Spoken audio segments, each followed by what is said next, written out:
Hello viewers, I hope all of you have watched very carefully the video part 1 of A Teenager's Prayer.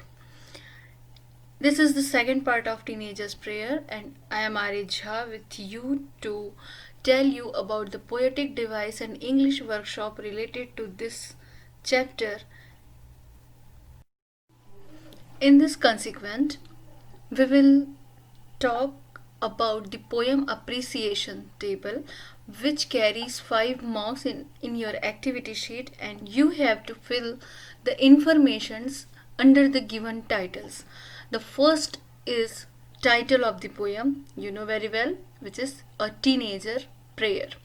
Second is poet. Poet's name J. Morse, you know. Thereafter comes rhyming scheme, central idea or theme of the poem, figure of speech used, and last is special features. We will discuss all these titles in detail so that you can recall your poem appreciation very well. There are lots of figures of speech, but I am going to tell you here which are used in this poem. In this consequent, the firstly I am going to tell you is apostrophe. It is an punctuation mark also, but here it is a figure of speech. When there is a talk directly to an absent person, an abstract idea or a thing or object, the figure of speech is apostrophe. My dear friend, when we are talking with the person or idea which is actually not present before us, then we say that the used figure of a speech is apostrophe. In this poem, poet is talking to the Lord. That is why we can say apostrophe is used, and the example is, please open up my eyes, dear Lord. Thereafter, we are talking about inversion. When the correct word order is in inverse manner, the figure of speech used is inversion. You know very well, we have talked earlier that to make a meaningful sentence, we need to arrange the group of words in a correct order. When to create any effect in the poem, sometimes the word order is in inverse manner, then there is use of figure of speech. The example is decisions I must make, while the correct word order is I must make decision. In spite, here is decisions I must make. So here is use of figure of speech inversion. In the next metaphor, when there is direct comparison without using words like as, used figure of speech is metaphor.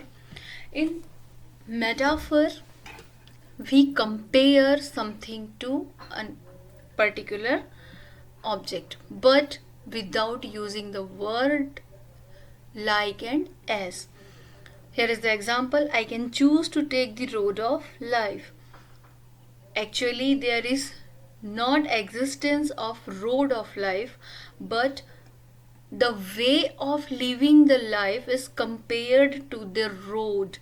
That is why here is use of figure of speech metaphor.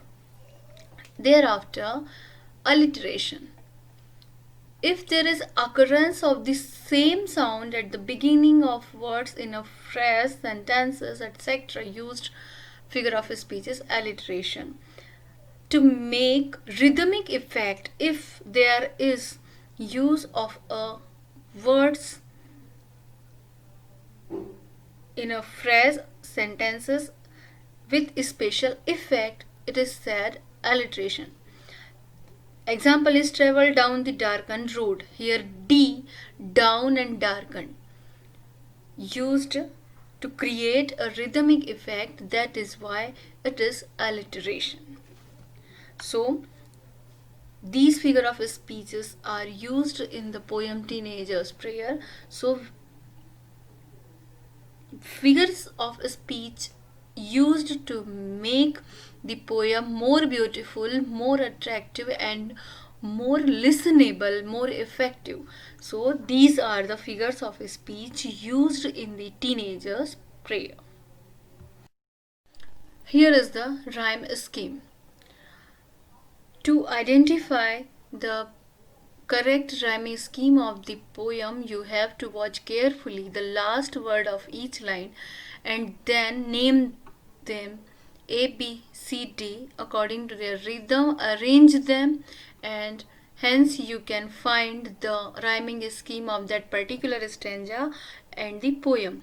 In this poem, Teenager's Prayer, all the stanzas are having rhyming scheme A, B, C, B. Now we will see what is the central idea of the poem or theme of the poem. Here we have to mention the theme of the poem. What is it about?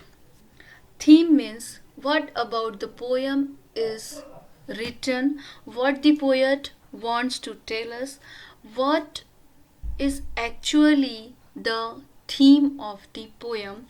We have to mention these information under this title. When we talk about this particular poem, we see theme is a teenager's dilemma about making the right decisions. This poem indicates that the teenagers need to pray for God's help and guidance due to having responsibilities of choice fully on him or her. The theme of this poem, you know very well, is about the teenager's dilemma, and that is actually the central idea of the poem. Thereafter, we will talk about the special feature of the poem. Now, what is the special feature of the poem? A special feature of the poem includes the information regarding type of poem, imagery, or implied meaning. This poem is a nice example of imagery where the poet has imagined that teenager is praying to the Lord for constant guidance throughout teenage to take the right decisions. This is totally imaginary, so the poem is imagery and there is no implied meaning. Each and every word has its own meaning, direct meaning in the poem. So this poem is imagery and very well structured. It is short but very well structured, very beautiful poem written by J. Morse.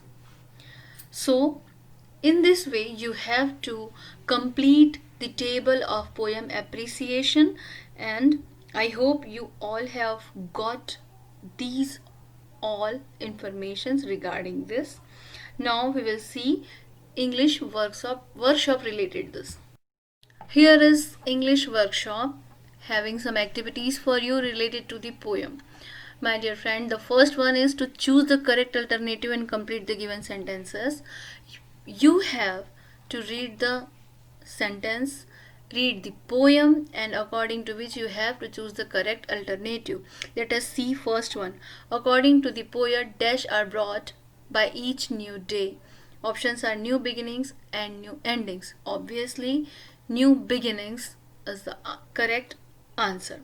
In this way, you have to read the poem and according to which you have to choose the correct alternative for the blank, and you have to write all these things into your notebook. Thereafter, second activity says find and write the pairs of rhyming words from the poem. You can easily do it from the poem. The next activity says you to what is the rhyme scheme of the poem. Choose the correct one from the following options. We have already discussed about it, and the correct option is, I am not going to tell you. You have to find out this answer and note it down into your notebook. Thereafter, there is Match the lines in column A with the figures of speech in column B. Already we have talked about these examples into the figure of speech, so I hope all of you can do it very easily. So go ahead, have a nice day. Thank you so much.